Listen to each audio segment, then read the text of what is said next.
Assalamualaikum warahmatullahi wabarakatuh. Perkenalkan, nama saya Ananda Giti Aftaro, mahasiswa program studi pendidikan biologi semester 5. Pada kesempatan kali ini, saya akan menjelaskan mengenai sistem ekskresi. Sistem ekskresi merupakan mekanisme tubuh untuk mengeluarkan zat yang beracun bagi tubuh. Zat sisa metabolisme ini akan bersifat racun jika tidak dikeluarkan dari tubuh dan akan merusak organ dalam lainnya. Sistem ekskresi sendiri dijelaskan oleh Allah dalam ayatnya surat Al-Infitor ayat 6-7 yang berbunyi Bismillahirrahmanirrahim Alladzi khalaqaka fasawwaka fa'adala. Shadaqallahul azim. Ayat ini bermakna bahwa Allah Subhanahu wa taala telah menciptakan manusia dengan sebaik-baiknya. Sehingga Allah menciptakan sistem ekskresi untuk mengeluarkan zat sisa metabolisme dari dalam tubuh yang bersifat racun bagi tubuh. Nah, mungkin di sini sudah ada yang pernah mendengar apa itu ekskresi dan sekresi. Tentunya kedua ini berbeda. Ekskresi dan sekresi merupakan bagian dari proses eliminasi. Eliminasi itu sendiri merupakan proses pengeluaran zat dari dalam tubuh. Eliminasi terbagi menjadi 3. Yang pertama, ada defekasi yang merupakan proses pengeluaran hasil sari makanan. Kemudian yang kedua ada sekresi, proses pengeluaran zat di dalam tubuh yang masih diperlukan bagi tubuh. Kemudian yang ketiga ada sekresi, yang merupakan zat sisa metabolisme yang bersifat racun bagi tubuh.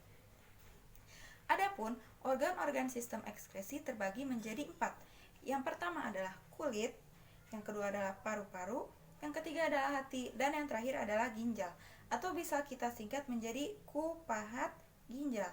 Kulit yang merupakan organ sistem ekskresi manusia yang akan mengeluarkan hasil metabolisme berupa keringat yang dihasilkan oleh kelenjar keringat.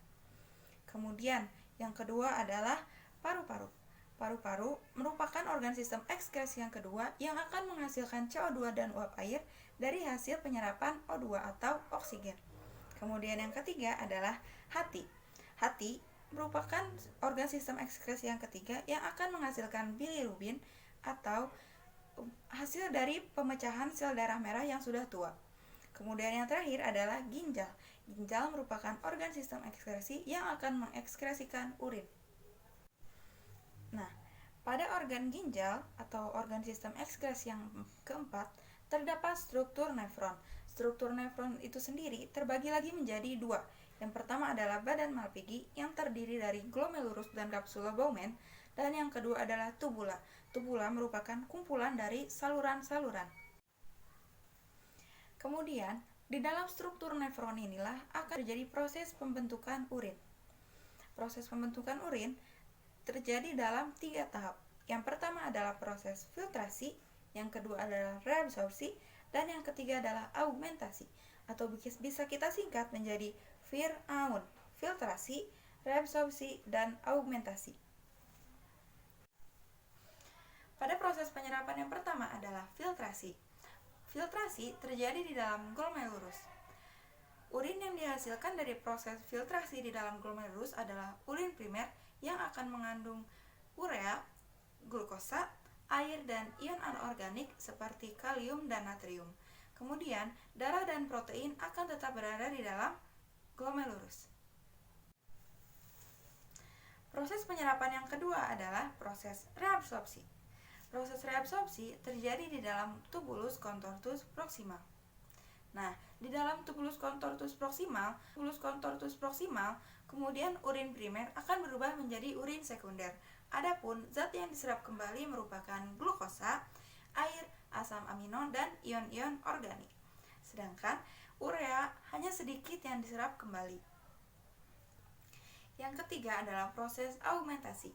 Proses augmentasi terjadi di dalam tubulus contortus distal. Urin yang dihasilkan dari proses augmentasi sudah merupakan urin sejati. Nah, tetapi masih ada zat yang diserap oleh proses augmentasi ini. Zat yang diserap itu berupa ion natrium, klorida, dan urea. Nah, hasil dari proses augmentasi sudah berupa urin sejati. Kemudian, urin sejati ini akan disalurkan ke dalam rongga ginjal. Kemudian dari rongga ginjal akan disalurkan kembali ke dalam ureter. Kemudian dari ureter akan ditampung oleh kandung kemih. Kandung kemih berfungsi untuk menampung urin sementara. Kemudian saluran terakhir adalah uretra. Nah, jadi bisa kita singkat jalan terus ke utara.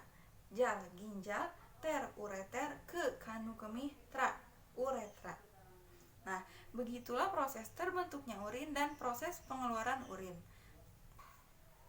Nah, setelah kita mengetahui organ-organ sistem ekskresi, proses pembentukan urin dan proses pengeluaran urin, sekarang kita akan membahas apa saja penyakit atau kelainan yang dapat terjadi pada sistem ekskresi. Yang pertama adalah nefritis. Nefritis adalah kelainan yang terjadi pada nefron. Yang kedua adalah diabetes insipidus. Diabetes insipidus disebabkan karena tubuh kekurangan hormon antidiuret atau ADH. Dan yang ketiga adalah gagal ginjal. Gagal ginjal disebabkan karena ginjal tidak mampu melakukan fungsinya dengan baik. Nah, adik-adik, untuk mengasah pengetahuan kita mengenai sistem ekskresi, saya akan memberikan beberapa pertanyaan. Pertanyaan yang pertama, di manakah yang bukan merupakan bagian sistem ekskresi? Kemudian pertanyaan yang kedua adalah, dari gambar yang ditunjukkan, di manakah tempat penampungan urin sementara?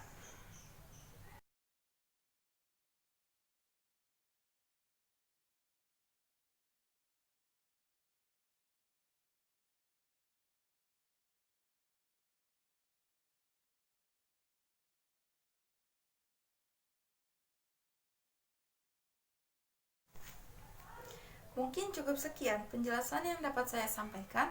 Kurang lebihnya saya mohon maaf. Akhirul kalam, wassalamualaikum warahmatullahi wabarakatuh.